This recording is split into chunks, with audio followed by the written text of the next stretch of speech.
کبھی 10 منٹ عادت ہو جائے نا دعا مانگنے کی علیحدہ سے رات کو، حضور نے فرمایا جو فرض نماز کے بعد دعا مانگے اللہ اس کی قبول کر لیتا ہے۔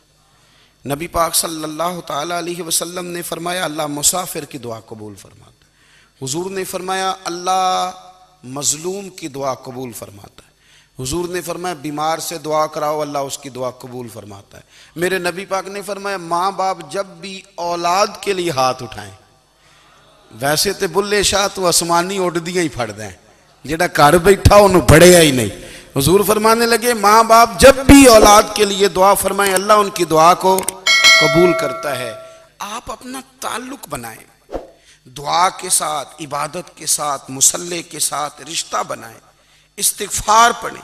صلاح الدین ایوبی صلیبی جنگوں میں تھے، رات کو مسجد اقصی میں نماز پڑھی تو پریشان تھے۔ ایک بزرگ سے ملاقات ہوئی تو وہ کہنے لگے کہ آپ بڑے پریشان ہیں۔ کہنے لگے حضور پریشان اس لیے ہوں کہ پہلے ہی مسلمان کمزور ہے، اب میں نے سنا ہے دشمن کا ایک بحری بیڑا وہ جنگی سامان سے بھرا ہوا آ رہا ہے، تو اب ان کے پاس اور تلواریں اور نیزے آ جائیں گے، مسلمانوں کے پاس پہلے ہی وسائل کی کمی ہے، پریشان ہو کس طرح کر کے مقابلہ کریں گے۔ یہ بات کہتے ہی صلاح الدین ایوبی نے بزرگوں سے کہا حضور آپ بھی دعا کرنا، دعا کی بڑی طاقت ہے۔ میرے نبی پاک نے فرمایا دعا مومن کا ہتھیار ہے، دعا مومن کا حضور نے فرمایا تقدیر کو سوائے دعا کے کوئی چیز نہیں بدل سکتی۔ دعا مومن کا ہتھیار ہے، یہ کافر کے پاس کوئی نہیں، یہ ہتھیار ہے مومن کا۔ اللہ کرے آپ کو سمجھ آئے، پھر سنیں کئی بار کہہ چکا ہوں یہ ہتھیار ہے۔ کافر کے مقابلے میں جو تیرے پاس سب سے بڑا ہتھیار ہے وہ دعا ہے۔ دعائیں کرانی چھوڑ دی، کرنی چھوڑ دی، لینی چھوڑ دی۔ حضرت سیدنا انس بن مالک رضی اللہ تعالیٰ عنہ فرمایا کرتے تھے میں نے وہ رنگ دیکھا ہے جب حضور دعا مانگتے تھے اور حضور کی مقدس آنکھوں میں آنسو بھی ساتھ ہی بہا کرتے تھے، میں نے وہ انداز دیکھا ہے۔ تو صلاح الدین ایوبی بزرگ سے کہنے لگے آپ بھی دعا کیجئے، اور خود رونے لگے اور سر سجدے میں رکھ کے رونے لگے، اور عشاء سے لے کر فجر تک روئے، خوب روئے۔ صبح وہ بزرگ آئے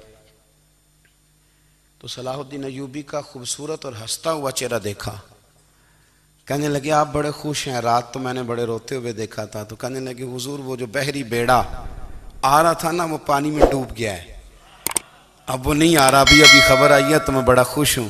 بزرگ کہنے لگے اٹھ سینے سے لگ اور سن ایک بات، وہ بحری بیڑا پانی میں نہیں ڈوبا، وہ تیرے آنسوؤں میں ڈوب گیا ہے۔ وہ جو تو رات رویا ہے نا رب کریم کی بارگاہ میں تو وہ ڈوب گیا ہے۔ بھائی اپنا مصلی کا، عبادت کا، وظائف کا، اللہ اللہ کا سلسلہ اس کو مضبوط کریں، اپنی دعاؤں کے تعلق کو مضبوط کریں۔ دعائیں بڑے انقلاب برپا کر دیتی ہیں۔ ہم تھوڑے تھوڑے نا جب سے خشک ہوئے ہیں نا، خشک، اور میری تو جماعت ہی صوفیاء کی جماعت تھی، ہم تو داتا علی اجمیری کی جماعت سے، ہم تو خواجہ اجمیری کی جماعت سے، ہم تو شیخ احمد فاروق سرہندی کی جماعت سے، ہم تو صوفیاء کی جماعت۔ ہماری جماعت نے بھی وہ تعلق جو ہمارے بزرگوں نے بنایا تھا۔ بزرگ اللہ کے قریب کیسے جاتا ہے؟ ہمارے یہاں نا بہت سارے لوگ کہتے ہیں جی نظر ہو گئی تو کام ہو گیا۔ بھئی جو بخاری مسلم میں طریقہ ہے نا اللہ کا قرب پانے کا وہ تو نفل ہے۔ نبی کریم علیہ السلام نے فرمایا بندہ نفلوں کے ذریعے رب کے قریب جاتا ہے، اور اتنا قریب جاتا ہے کہ پھر اللہ اس کی زبان بن جاتا ہے، اللہ اس کی آنکھیں بن جاتا ہے، کان بن جاتا ہے، ہاتھ اور پیر بن جاتا ہے۔ تو یہ تو عبادت ہے، یہ تو اللہ کی بارگاہ کی حاضری ہے جو آپ کو اللہ کے قریب کرے گی۔ تو نماز کو اہمیت دے کے ادا کریں، نمازیں موبائل بند کر کے ادا کریں۔ لیکن نا کچھ لوگ کہتے ہیں مجھے ٹائم نہیں ملتا نماز کا، تو میں کہتا ہوں یہ آپ نے بڑی جرت کی بات کی ہے۔ مجھے کو میرا پیر بھائی کہہ دینا میرے پاس ٹائم نہیں آپ کو ملنے کا، تو میں کہتا ہوں آج کے بعد آنا ہی نہ۔ تو کیا سمجھتا ہے تو بہت بڑا آدمی ہے، تیرے پاس ٹائم نہیں ہے اور ہمیں ملنے کا ٹائم، موج کر۔ تو آپ نے اللہ رسول کو ہی کہہ دیا ٹائم نہیں۔ اور عجیب فلسفہ ہے نا، کہا جائے نماز پڑھنے آؤ تو کہتے ہیں کپڑے ٹھیک نہیں، اور کہا جائے کہ آؤ ذرا دعوت پہ چلیں تو کہتے ہیں 1 منٹ ٹھہر میں کپڑے بدل کے آیا۔ نماز کے لیے کہا تو کہتے ہیں ٹھیک نہیں، دعوت کے لیے کہا تو کہتے ہیں میں ذرا تیاری کر لوں، یوں جانا مناسب نہیں۔ یہ معاملہ ٹھیک نہیں۔ رب تو فرماتا ہے کہ جب تو مسجد میں آ تو زینت اختیار کر کے آ، خوب ذوق سے دعا مانگیں، خوب شوق سے نماز پڑھیں، خوب استغفار کا مزاج بنائیں۔ آپ لوگوں کے بیچ رہ کے سوکھ حاصل کرنا چاہتے ہیں، لیکن آپ کو پتہ ہے کئی مہینے غار حرا میں رہنا بھی مدینے والے محبوب کا طریقہ ہے۔ ہر سال اعتکاف بیٹھنا الگ سے، یہ بھی حضور کا طریقہ ہے۔ مسجد نبوی کے اندر دروازہ کھلتا تھا نبی کریم کا، پر گھر کے اندر نفل پڑے نبی پاک، اور حضور فرماتے ہیں کچھ نفل نماز گھر میں بھی پڑھا کرو، گھر کو قبرستان نہ بناؤ۔